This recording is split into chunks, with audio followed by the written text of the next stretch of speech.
오늘은 바울의 마지막 유언이라고 하는 말씀의 제목을 가지고 함께 은혜를 나누고자 합니다. 오늘은 종료주일입니다. 호산나 호산나 우리를 구원하소서, 구원하소서 외치는 이 군중들의 함성을 들으시면서 예수님의 생애 마지막 예루살렘을 향한 마지막 발걸음을 내딛는 나를 기념하는 주일입니다. 예루살렘을 향한 마지막 그 인생의 발걸음을 내디디시는 그 주님의 마음은 어떠했을까요?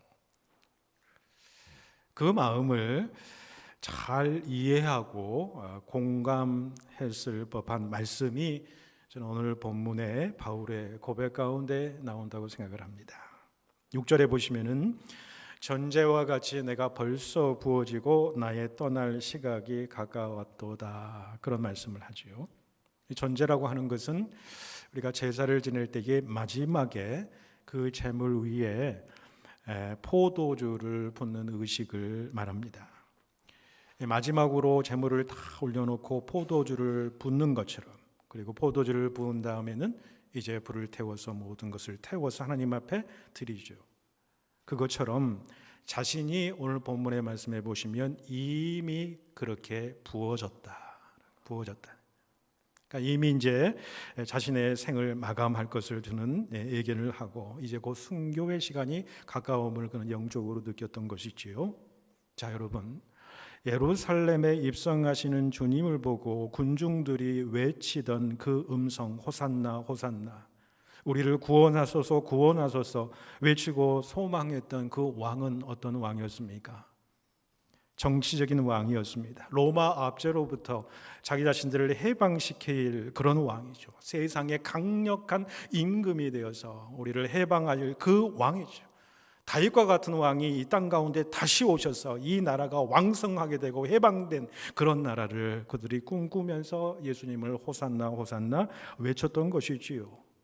그런데 예수님은 그 음성을 다 아시고도 그들의 마음의 깊은 의미와 뜻을 아시면서도 어떻습니까? 그는 정치적인 메시아가 아니라 고난받는 메시아로 그 함성 가운데에 어떻습니까? 한 발짝 그 십자가를 향해서 내딛는 순간이 예루살렘에 입성하는 그 예수님의 모습이었다고 하는 사실이죠.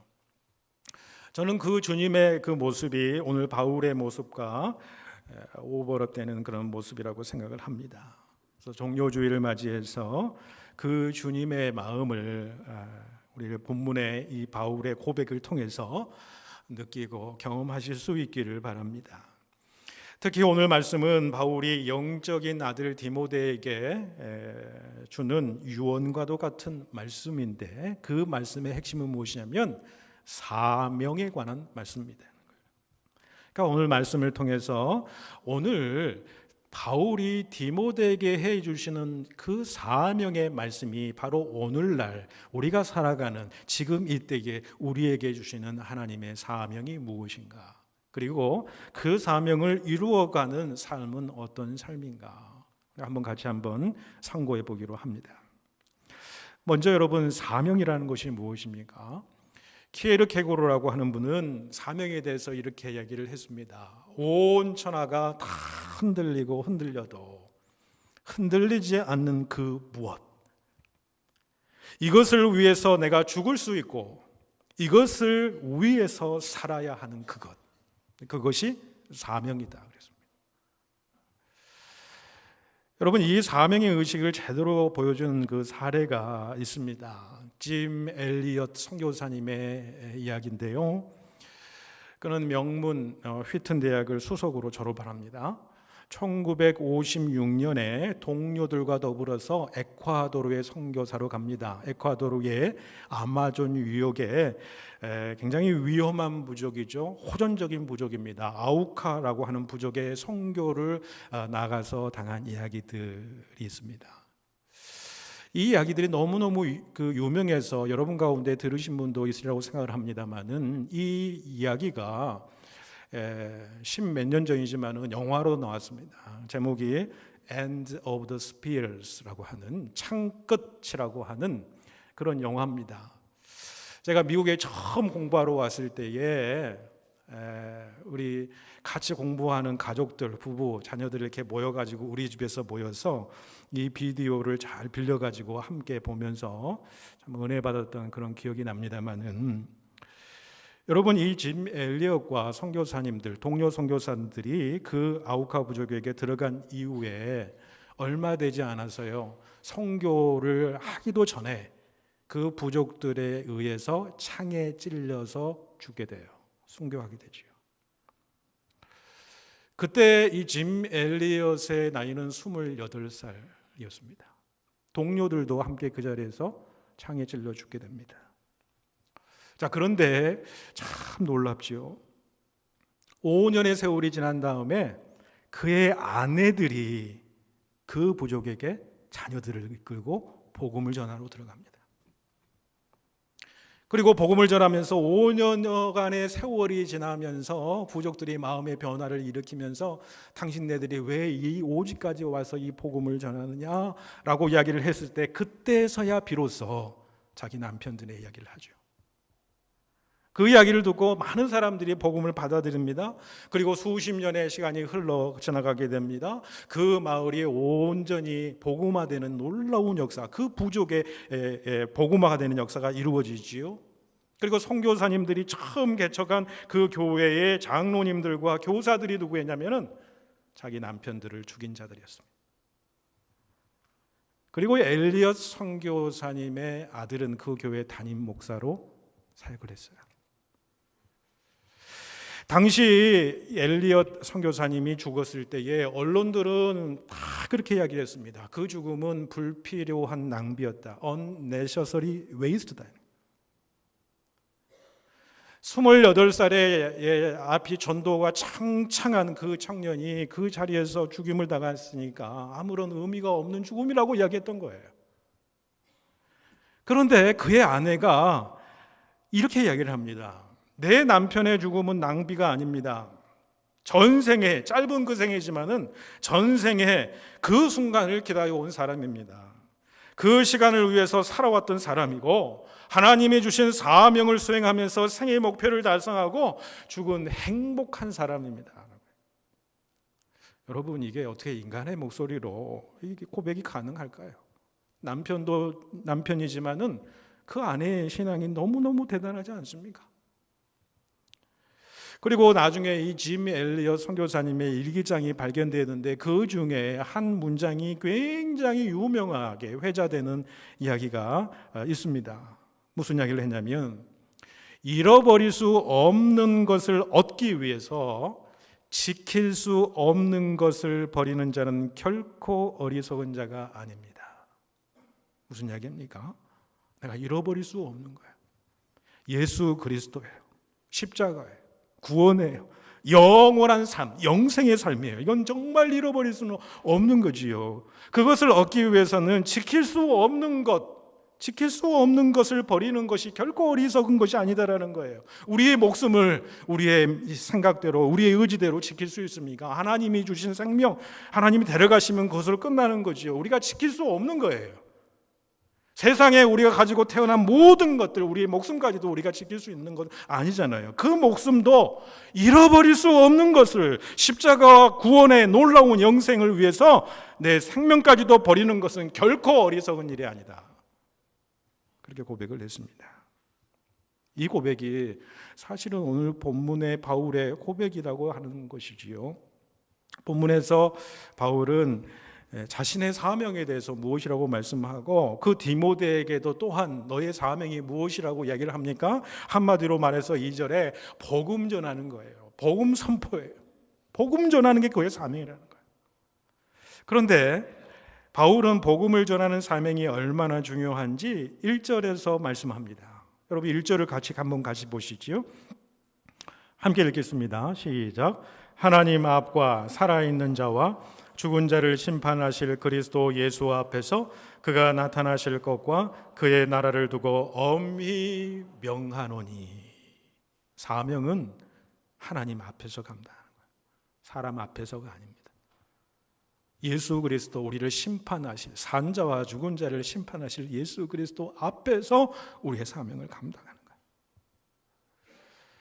여러분, 원래 의사이자 목회자이고요, 신앙의 거장, 강해설교의 거장인 마틴 로이드 존스 목사님이 계십니다. 이분은 목사들의 목사라고 이야기를 할 정도로 그 말씀의 깊이가 대단합니다. 대단해요. 한국의 복음주의 계열의 목사님, 유명한 설교자 목사님 가운데 이 목사님의 영향을 받지 않는 사람이 없어요. 목사 중에 목사예요.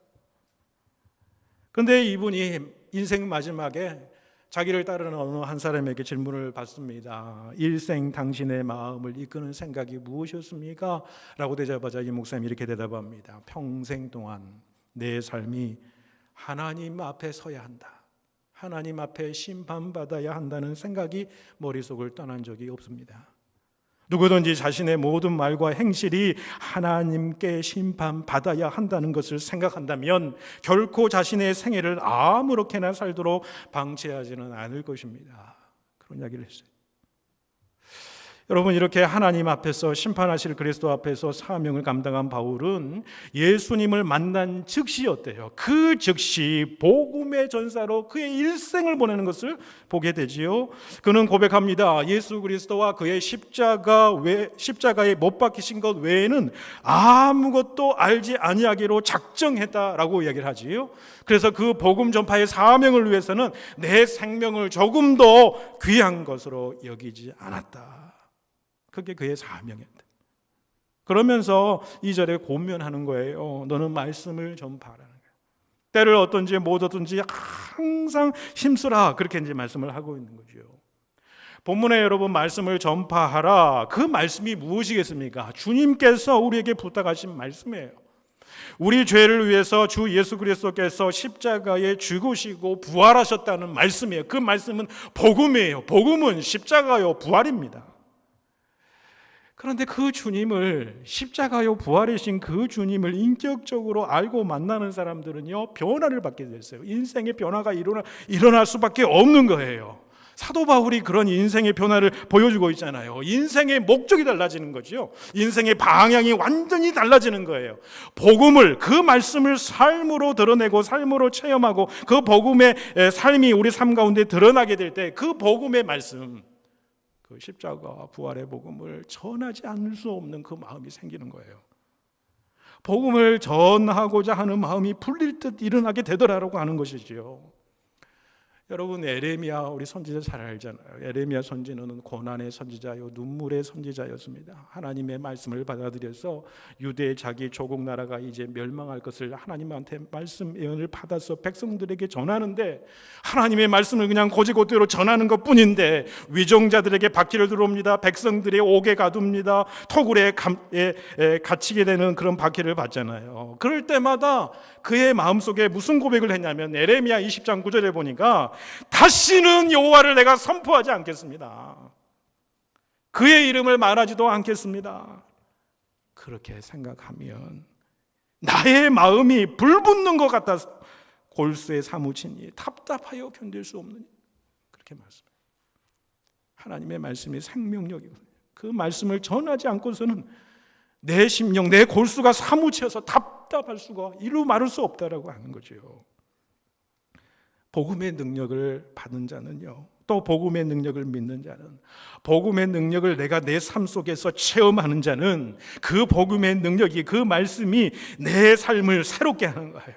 그리고 그 말씀을 전하고자 하는 삶의 마음을 우리에게 주는 거죠. 이것이 여러분 오늘 우리 모두에게 주는 사명이다. 사명. 그러면 구체적으로 우리의 사명을 바울은 어떻게 이루어가야 하는가 우리에게 말씀해 주고 있지요. 그 말씀을 우리가 7절 말씀을 중점적으로 보면서 전체의 말씀을 보고자 합니다. 7절 여러분 보시면 우리 함께 같이 읽겠습니다. 7절입니다. 시작. 나는 선한 싸움을 싸우고 나의 달려갈 길을 마치고 믿음을 지켰으니. 한 절이지만은 자, 이 말씀이 얼마나 귀하고 소중한지 모르겠어요. 얼마나 위대한지 모르겠어요. 한 절이지만은 그의 전생의 삶을 이야기하는 거 아니에요? 그 가운데에 7절에 제일 처음에 보면 나는 선한 싸움을 싸우라 우리에게 말씀해 주고 있는 거예요. 우리의 사명을 이 시대에 감당하기 위해서는 너희들이 영적 싸움에 승리하는 삶을 살아가라 그렇게 말씀하시는 거지요. 그런데 선한 싸움을 승리하려면 오늘 본문에 어떻게 해야 된다고 이야기를 합니까? 지금의 때, 그러니까 말세의 때를 너희들이 영적으로 잘 분별하라 그렇게 말씀하는 거예요. 3, 4절 말씀해 보십시오. 때가 이르리니 말세가 이르리니 그래요.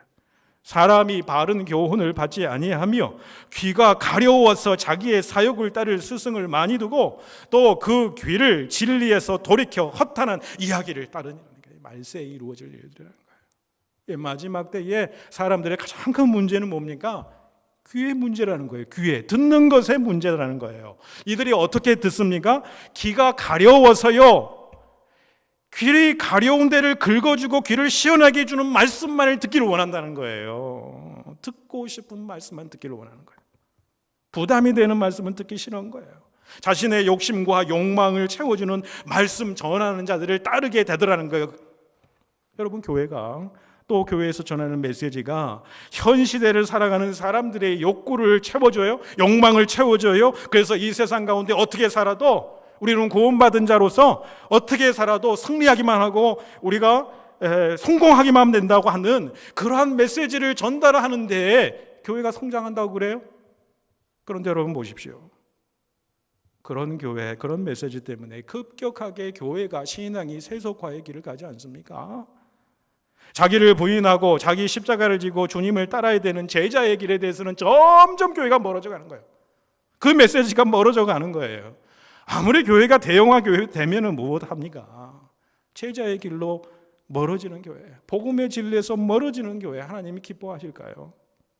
예수 그리스도의 십자가와 부활이 사라진 복음, 주님 앞에서 변화된 사람에게 요구된 삶이 사라진 복음은 더 이상 기독교의 복음이 아닌 겁니다. 하나님의 말씀을 듣고 그 말씀이 내 자신 속에 역사하는 거지요. 그 말씀이 생명력으로 역사해서 내 자신의 삶을 변화시켜요. 그래서 하나님의 뜻대로 이전의 삶과는 다른 모습으로 하나님의 뜻대로 살아가게 하는 것이 여러분 복음이고 그 메시지고 그 말씀이에요. 그러니까 우리가 들어야 될 말씀은 우리 귀를 시원하게 해주는 말씀이 아니에요. 우리의 심령을 때리는 말씀이어야 되는 거예요. 우리의 심령을 변화시키는 하나님의 말씀인 줄을 믿으시기를 바랍니다.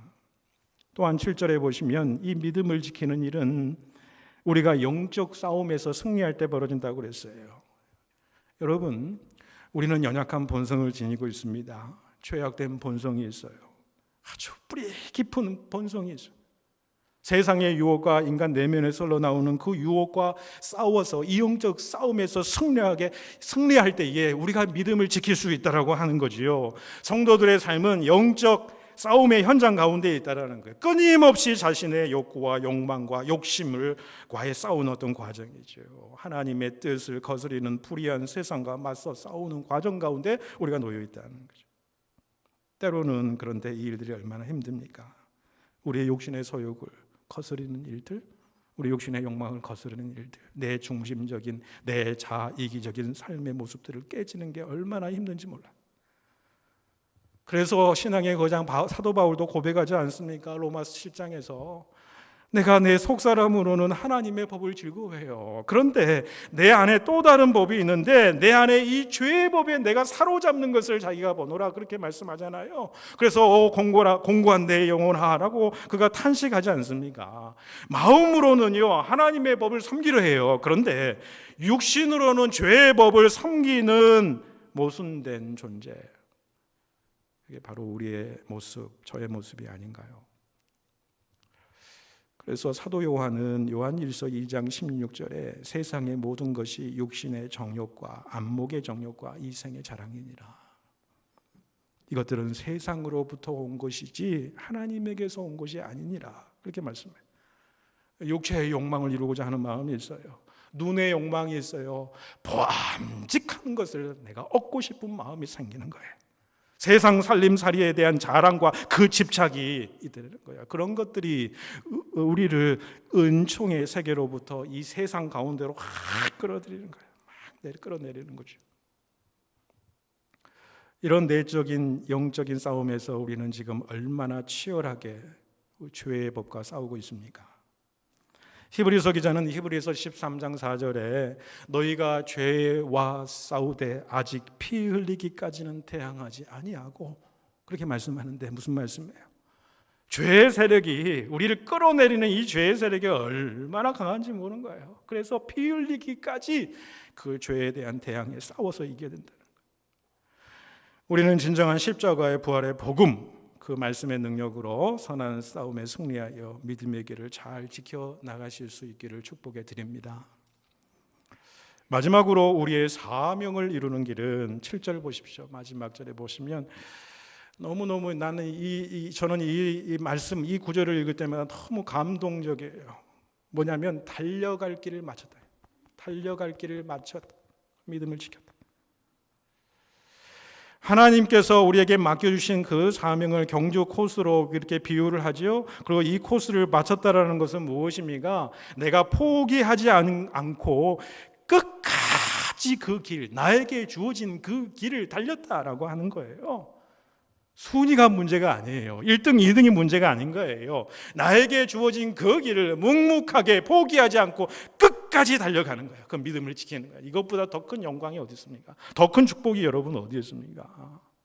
그래서 5절에 보시면은 그러나 너는 모든 일에 신중하여 고난을 받으며 전도자의 일을 하며 내 직무를 다 하라는 거예요. 고난을 받을 때가 있다는 거예요. 그러나 끝까지 네 직무를, 네 사명을 완수하여라. 1996년에 애틀란타 올림픽이 열렸지요. 마라톤 경기에서 남아공의 조시와 투가니 선수가 우승을 했습니다. 이분이 올림픽에서 몇 번 우승했던 아주 유명한 분이지 않습니까?